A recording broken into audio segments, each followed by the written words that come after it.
What's up, everybody? Welcome to our post show called The Wrap. And for those of you that are just discovering us, just catching us on the fly, whatever, pretty much it's just what I said. This is just the post show for our regular podcast that we do. This week's episode, we were talking about Tomb Raider. So this has nothing to do with Tomb Raider. If you guys want to be inclined to go and watch it, feel free. We would really appreciate if you did. It'd mean the world to us. But yeah, I'm Devin, and then this is Jack. Hi. So I'm Jack. I don't think I ever introduced us on the post show. So yeah, we're just some random guys, If you we want to just talk about random stuff. If you want to listen, stick around. Yeah. This post show was actually a bit delayed by 1 to 2 weeks. Well, because we were originally going to do it after Hobbs and Shaw because that was a part of a franchise. Which, speaking of, this week's topic, we decided to talk about franchises and all that stuff. And I wanted to talk about franchises. Well, yeah, you wanted to talk about franchises, but I was like, you know what, that's actually a pretty good thing. And then we talked about Mission Impossible, and then we're like, well, that would actually be pretty good to do. Yeah. So, but we ran out of time because it's another franchise. And then we ran out of time because I was having a party, and then we decided to do it this week because of Tomb Raider, which is not part of a franchise. Well, but technically it is, but the movie isn't. It is, but the episode was relatively short, so we thought, why not? Let's just tack this on. Yeah. So because the last two episodes have been over 2 hours. 2 hours. Yeah. So. Before editing, Mission Impossible Fallout was a little over 2 hours. This one, Hobbs and Shaw, was over 2 hours. And then we got Tomb Raider done in an hour, a little over an hour. So not too bad. Not too bad. As you guys can tell, when we have a lot of stuff to talk about during a movie, we will go on and ramble on and stuff like that. But for movie like Tomb Raider that there's not a lot happening, or we just don't care about, not that a lot of details to be able to delve into, right? So we just kept it rather short. It pretty much makes for a shorter episode. So, yeah. So I mean, you win some, you lose some. Right. It's like let us know if you guys like a longer episode. Let us know if you like a shorter episode. We could talk for 3 hours. I'm kidding. Well, with John Wick, I could talk about that for 5 hours. So. Well, yeah. You and your obsession with Keanu Reeves. Yes.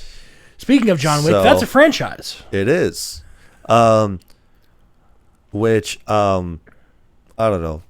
Come up with stuff to talk about with the franchise. So. I wanted to talk about because this was your grievance that you wanted to talk about. It's not a grievance. It's just a topic of discussion that I wanted to talk about whether or not franchises are beneficial or detrimental to the film industry as a whole, right? Which is a big topic. So I'll condense it down a little bit for a more bite-sized sort of thing. Mostly, it's not even talking about as a whole. I'm just talking about are franchises a good thing? Is it really the cash cow that a lot of movie studios are sort of pining for? Does it really make the most money for people? And the answer is yes, they do. Yeah. But is it good for the overall quality of the films that are coming out within said franchise? And the answer is sometimes yes, sometimes no. Let's go ahead and get the big cow out of the way, being the MCU, right? Yes, because that's a whole franchise, right? The most notorious franchise of all time. And right. For those of you who don't like us talking about Marvel stuff, too bad, because it's what brings in the big bucks. So. Well, I was also going to say, a lot of people like when we talk about Marvel stuff because I see the views. That's why I said for those of you who don't. So, right. But those of you who do like Marvel, then stick around while I tear apart the MCU for just a little bit. Because, don't get me wrong, right? I like the MCU. I mean, for God's sakes, I have a whole shelf dedicated to all of my steelbooks that I have. I'm looking at it right now. It's right all up there. Of my MCU movies, as well as, and then some, like Deadpool or the Spider-Verse movies or Logan. So some of Marvel movies. Yes. Marvel as a franchise. Right. But now those movies are technically canon in the MCU, which, speaking of, today as of recording, or yesterday as day of recording, I don't know. But regardless, at some point, whenever you guys are watching, listening, whatever, Kevin Feige said that he's going to reset the MCU after Secret Wars. Again? Yeah. Well, not again. Like, this is the first time this will happen. Oh. But that's how the comics are originally anyway. The timeline gets reset after Secret Wars, and then now we have what the comics that we have now that are coming out. I think this is like the new wave of comics that have been out since Secret Wars. I could be wrong about that. They might have like redone them at some point, kind of like what they do with the DC comics. Like, they have the New 52, and then they have like their own storylines. Oh yeah, and whatever. yeah. So like it's that whole chestnut of So like comic you book hear that franchises. you hear that viewer / listener who has spent the last several months aggressively catching up on every single MCU property that has been released since 2008. Guess what? They're resetting all of it. So all that work you just put in doesn't matter anymore because they're resetting it, apparently, according to Kevin Feige, or whatever his name is. Gee, thanks, Jack. No, I'm just speaking hyperbole. It's totally fine. But yeah, so like everybody's in hysteria about it because they're just like, well, what the hell is this going to mean? So after Secret Wars, they will actually have they will have Captain America and they will have Iron Man, but they're going to be recasted. Everybody's getting recasted for these movies, okay? But I think that the only ones that are going to stay are going to be this new Fantastic Four, with Pedro Pascal and crew this new movie coming out. I think that they're the only ones that are going to be a part of this new after Secret Wars movies, right? So there's that. But other than that, everything else is getting thrown out. And I did hear about this as well. So like with Miles Morales, everybody wants Miles Morales to be in a Spider-Man movie, or at least have his own movie or whatever, right? Myself included, because Miles Morales is actually pretty dope. But with that being said, Spider-Man is coming out with a new movie here in the next like couple years or something, and they said that it's going to be more of a neighborhood Spider-Man. So it's going to be about him just swinging through New York, stopping crimes and stuff and whatever. And so, which is what we want in a Spider-Man movie, is for him to like stop the bad guy in New York City instead of going off into space and finding space aliens like he did in Infinity War and Endgame. But other than that, like Sony, who still owns the rights to Spider-Man, for one. Which is probably one of the worst decisions that Marvel ever did, was signing off rights to their characters, to some of their most popular comic properties, and they're slowly gaining them back. The X-Men and the Fantastic Four and Spider-Man. Well, they're gaining them back.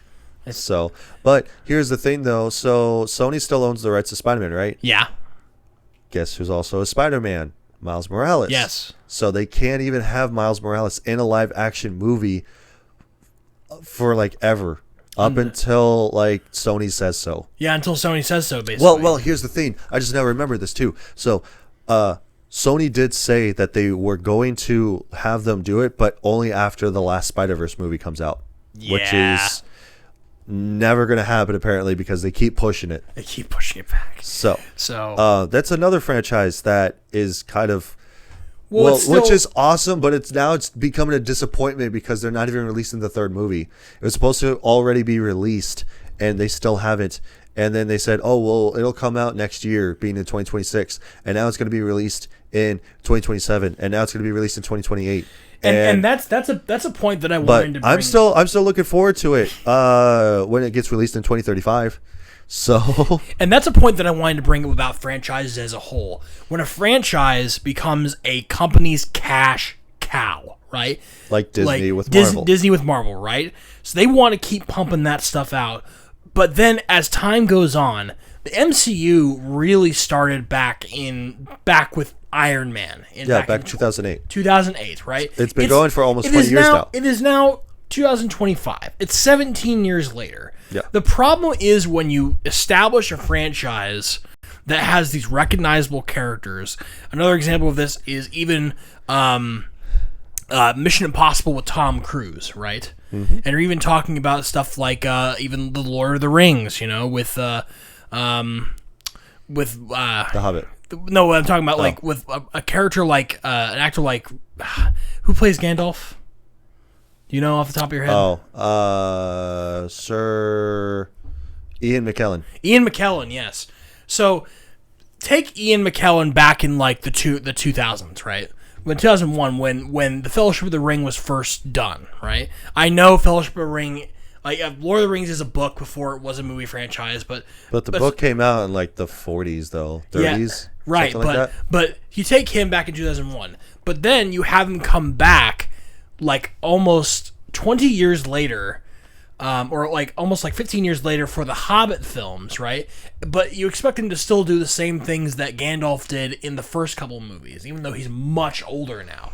Yep. As time goes on, you still want to keep the same actors because it's what brings people to these franchises because they recognize the characters, and you can really only have that person playing that character if you want the most appeal because that's the actor that or actress that everybody recognizes. Yeah. But as time goes on, actors may get older, they may have something happen to them where they have different types of contracts, they want to do different things, or and they just get tired of the Robert Downey Jr., where he just plays a completely different character altogether. Different character now for whatever reason. I thought he was done, and it just becomes harder and harder and harder to keep that thing together. And then from there, when you run out of ideas, like okay, we can't continue on with this character anymore because of real life constraints. Another thing that might impact that is legal trouble. Yep. Like Wesley Snipes going to prison. After he was in Blade, yeah, or Jonathan Majors, where he also was under hot water, and then they fired him. Yes, at Marvel, and then they were going to actually originally have Doomsday be Kane Dynasty, and then because he got fired because of his legal actions that were against him, he ended up getting fired, and then that's why they pivoted to being Doctor Doom, being in Doomsday. Yeah. So the it completely changed the narrative because the whole timeline was supposed to be based about Kane the Conqueror. So my point being is that like at the longer that a franchise goes on, the longer that it's allowed to grow, and have its properties sort of spread out and multiply, the less coherent and less well done I feel like the movies are in the later parts of the franchise. I feel like that's the case for any sort of franchise. Because at some point you kind of lose the plot. But to really sum up, in this case, like the MCU as a franchise, best notable is Harvey Dent from The Dark Knight, of him saying like, well, you either die a hero or you live long enough to see yourself become the villain. But it's also not just Marvel though. It's like, not. Other like franchises uses this too. We don't want to pick on Marvel too much. No, there's also the DC universe, which I also just thought of as a franchise as well. But it's only because that, for one, it's not really been a franchise. This is the second time that they've been trying to do a franchise. Yeah. So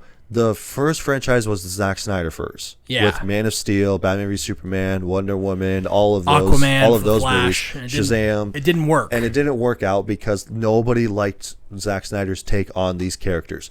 Even though he didn't do Wonder Woman, he didn't do Aquaman, and he didn't do The Flash. Those are the only ones that he didn't do. He did the Justice League, he did Man of Steel, and Batman v Superman. He didn't even have his own Batman movie. Like, that was his Batman movie. It was Batman v Superman. Like, that was his Batman movie. But it wasn't the Batman movie. A bad director can also, like, kind of take a franchise in a different direction. Like Joss Whedon. Or, like, this bit controversial Michael Bay. Michael Bay, yeah. With Transformers. At the later half of the Transformers Teenage films. Mutant Ninja Turtles. Yeah. But, like, the thing is that, like, people... So, like, the DCEU, which is the extended universe, they liked Zack Snyder's movies because they're divided, right? Because they're more darker and they're grittier take on these characters, which I really like and appreciate. Because, like, in Batman v Superman, he kills people, okay? He shoots them. And in Man of Steel, he just like basically kills people as well, with no disregard to the city and stuff when he's fighting Zod in that movie. What I find weird about that is that concept had already been taken, had already been done at that point with Christopher Nolan's Dark Knight trilogy. Well, yes, but in that trilogy, though, Batman doesn't kill people. He doesn't kill people, but like my biggest thing is that, like, my argument is that there's a difference between in Batman Begins when he's fighting Ra's al Ghul on the train, and it's going off of the tracks because the tracks aren't complete yet, and he flies away or he jumps off the train, and Ra's al Ghul goes like, "You can't kill me." And he goes like, "You're right, but I don't have to save you either." And he jumps out of the train. That is different. I'm not talking about that. I'm not talking about the fact that Batman kills people. Well, I know. I'm talking about I'm not talking about that concept. I'm talking about the concept of taking a character that's originally from a comic book and turning it into a sort of like darker, dark story. Like, yeah, because normally Batman's clad in like bright colors sometimes. Well, like he has like, blue, and then you think about the Batman like films black that were made, or not black and gray, but blue and gray. Blue and gray in like the 90s, and you think about like all the wacky Batman films that came out, like Batman and Robin, and like Batman Forever, even Michael Keaton's Batman, or it's even talking about like Adam West's Batman, But like with that, it just depends on the iteration that you're talking about. Like, sure, past comic book Batman, sure, like he's a little wacky and whatever, but like more modern Batman, he's more darker. But the other thing too is that with Zack Snyder, he took Superman, instead of him making a hero of hope, he wasn't a hero of hope necessarily. He was, but it was just a darker, grittier take on his portrayal of Superman. He just wanted to make Superman into like this martyr, basically. Yeah. And so like that's why even in the second one, Lex Luthor had a problem with him. Batman v Superman, I should say, not the second one. I mean, it kind of was the second one. They were going to make a Superman 2, but that never kicked off. So we're here now with Superman being James Gunn's iteration of Superman. Yeah. So, which is even better than Zack Snyder's. So, I will say that. Attack me in the comments if you will. I don't care. Go watch Superman. Tell me for yourself if you like it or not. I'll fight you. The last thing that I want to touch about franchises are the idea of like, okay, well, every single studio now has to have their franchise. Yes, they have to have multiple movies to build upon their franchise, otherwise they're dead in the water, and it's only because of the Marvel movies. That is the only thing that started this whole thing. Yes, you've had franchises before, like Mission Impossible, but it's never been to the scale where you have 36 movies and you've got like 85 different TV shows, and like you don't understand what's going on unless you watch these TV shows and stuff, because Daredevil's not going to get introduced until Secret Wars, and then everybody's going to be like, well, who the fuck is this guy, and all this bunch of shit. It's just too much to keep up with if you're the average general audience. If you watch, for those of you, like, for example, my brother has said on multiple occasions that he is probably the least informed a moviegoer like out there, right? Yeah. Someone who barely watches movies, to see like the fact that the MCU consists of like you said 36 like movies and stuff, yeah. Like all these TV shows, and then you have another series that is also as bad when it comes to bloat.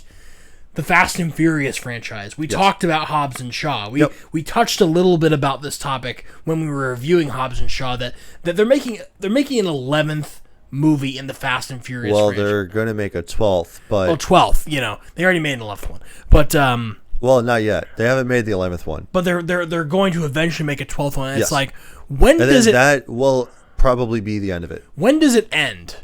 After the 12th movie. Well, yeah, but I'm just talking about like just in general, when does a franchise end? Yeah, like when, like, because like I feel like that, like even with for instance, the John Wick movies, right? There's only 4 of them.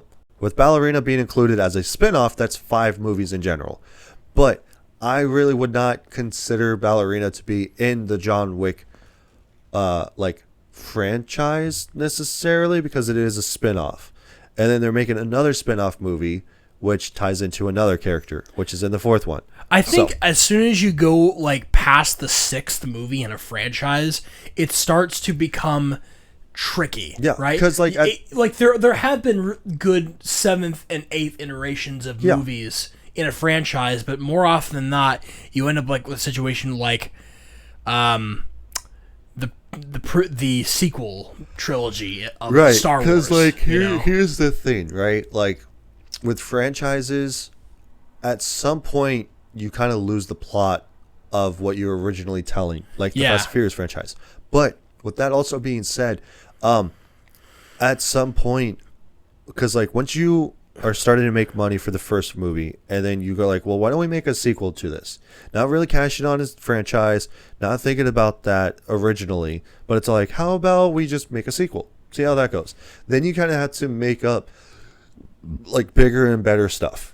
Yeah, and you like have to one up the first movie, and sometimes it's good, sometimes it's bad. Like Spider-Man 2, very good sequel. The Dark Knight, very good sequel, but they can stand on their own as their own movies. That's Right. why nobody really talks about Batman Begins, because they only talk about The Dark Knight, because it is such a good movie, and people don't actually realize, or at some point they kind of forgot that it is a sequel to Batman Begins. Yeah. So, but Do you think they did that intentionally? They didn't call it Batman 1, 2, and 3. They gave each Yes. movie these individual titles so that you could like hopefully set them apart. Like that is an interesting thing that I realize about The Dark Knight, is that you kind of can watch The Dark Knight and not have it be too connected with like The first Batman one. Begins. Yeah. Like it kind of can stand on its own.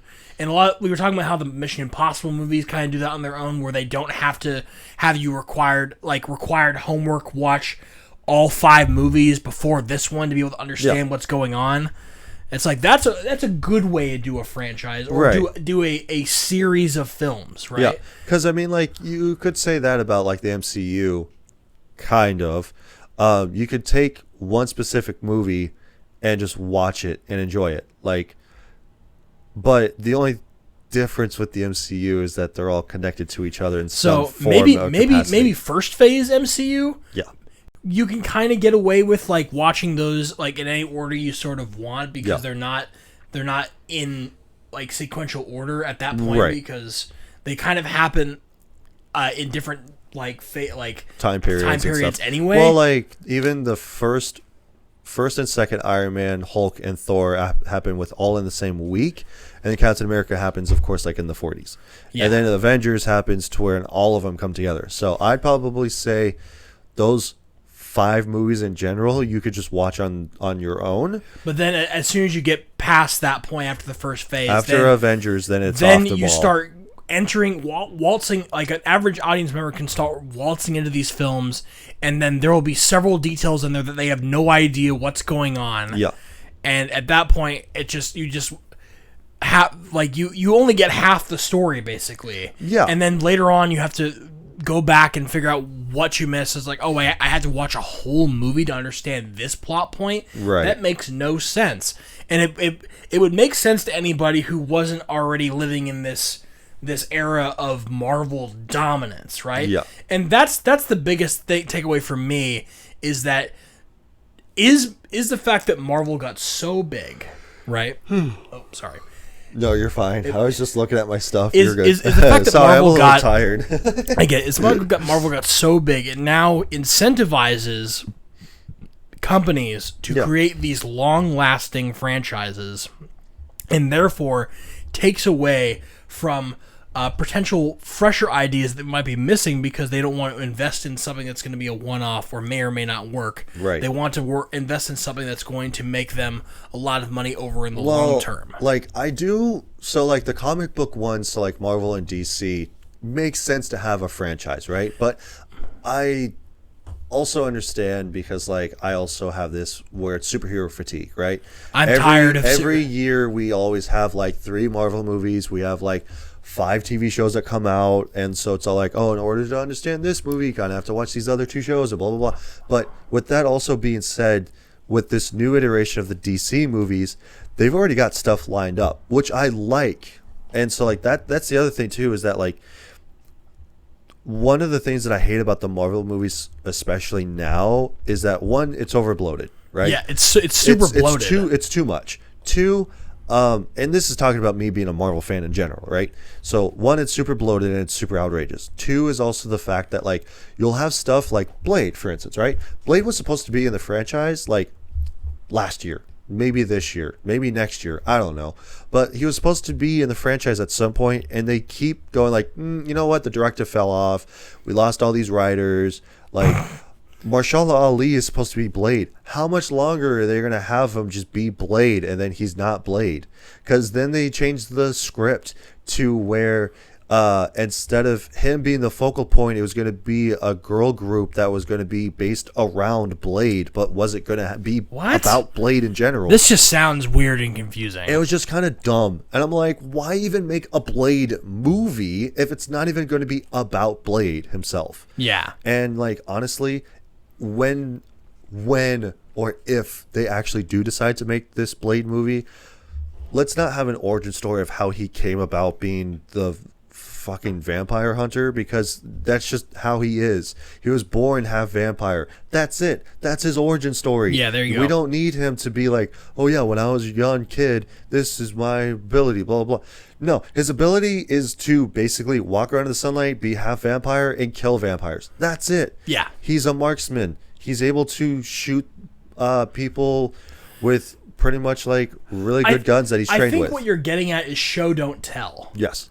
So, and that's the reason why, like, especially with James Gunn, he got asked the question, like, how do you feel about the origin stories of, like, Superman, Batman, and, like, Spider-Man, and, like, whatever. Basically, they asked him how he felt about origin stories, right? He goes, like, well, I'm just tired of, basically, alien boy touches down and gets raised by farmers. Seeing white pearls fall on the ground and two parents die. Yeah. And an uncle that dies and some kid gets spider powers. I'm tired of seeing that stuff. That's the reason why in Superman you're just in the middle of the story, because that is literally how the comic book is. In. Okay. So that's why I really liked Superman. Yes, it is really good. But yeah, like, that is a super good telling of that story. We've already seen the origin of Superman, where he touches from Krypton and then he goes to Earth and then he gets raised by the Kents and then he becomes Superman.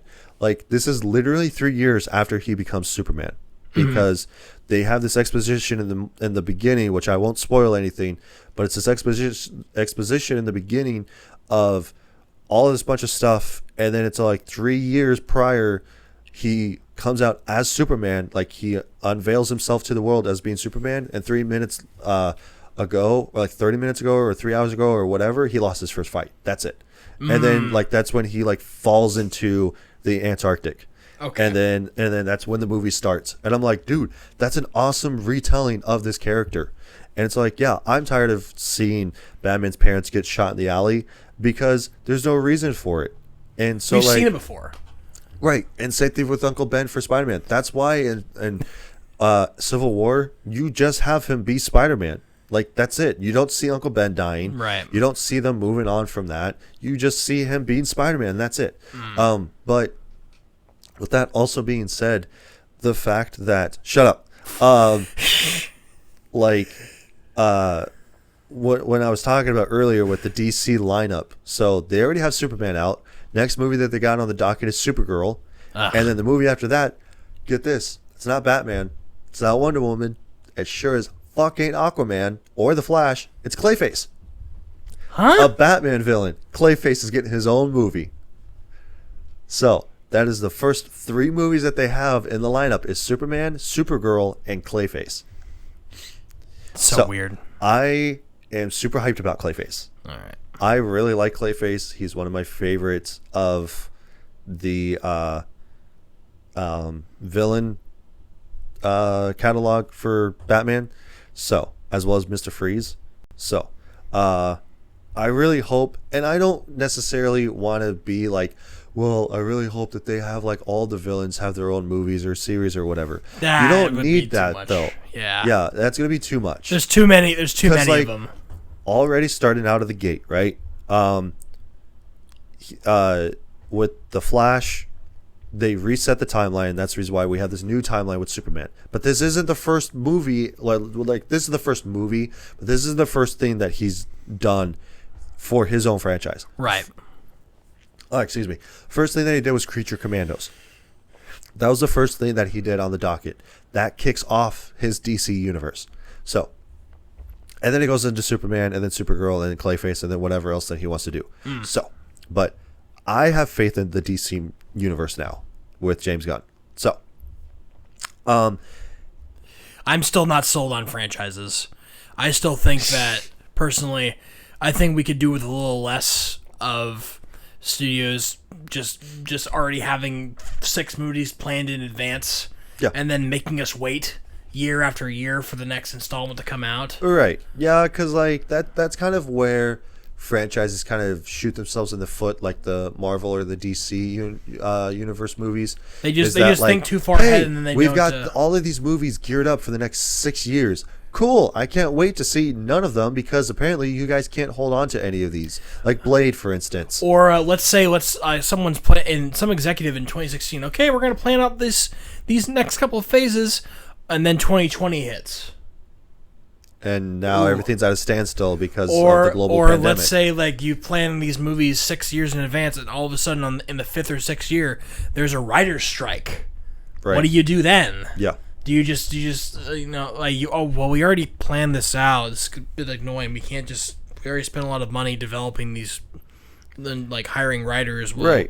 We can't really do anything. So let's just go with it anyway. Yeah, you kind of fuck yourself over by shooting yourself into a corner. They just by doing that. They would just write themselves into a corner. They exec themselves into it. Because like it's the thing of going like, it's great to have these ideas in mind and have these plans to do these like movies or shows or whatever, but it's not really going to be worth it if it doesn't actually kick off the ground, like you said, like with the global pandemic or like a writer's strike or franchises like a death happens, so then you have to redo the whole thing because this person died. Franchises are not a sure thing anymore. They're not. People are getting tired of them, is what I'm trying to say. Right. So, well, I mean, like you can't have a franchise, but like we're all just kind of tired of Marvel. And I'd like to see like some more original stuff.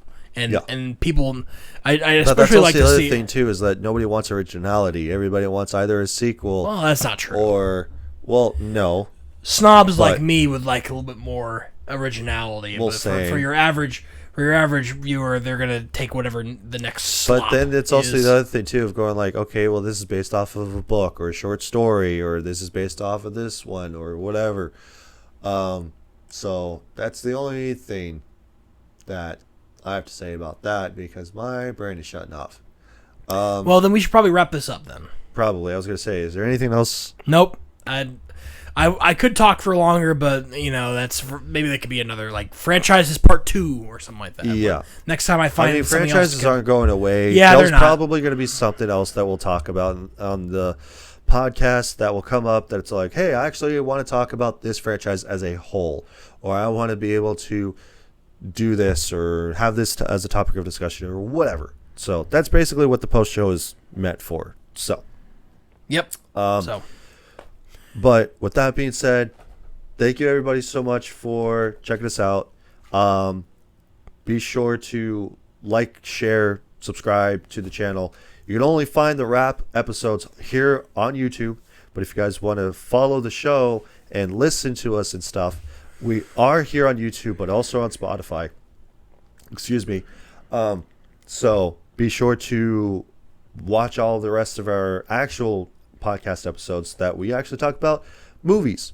So, yeah, like we did this week, talked about Tomb Raider. So check that out. Yep. Check out Hobbs and Shaw. Check out Mission Impossible. Don't check out Hobbs and Shaw. Don't check out the movie, but check review. us out talking about it. Yeah. So, and then be geared up for next week when we have a new movie that we're talking about. So, with that being said, yeah, we'll see you guys in the next one. Yeah. Bye. That's a wrap.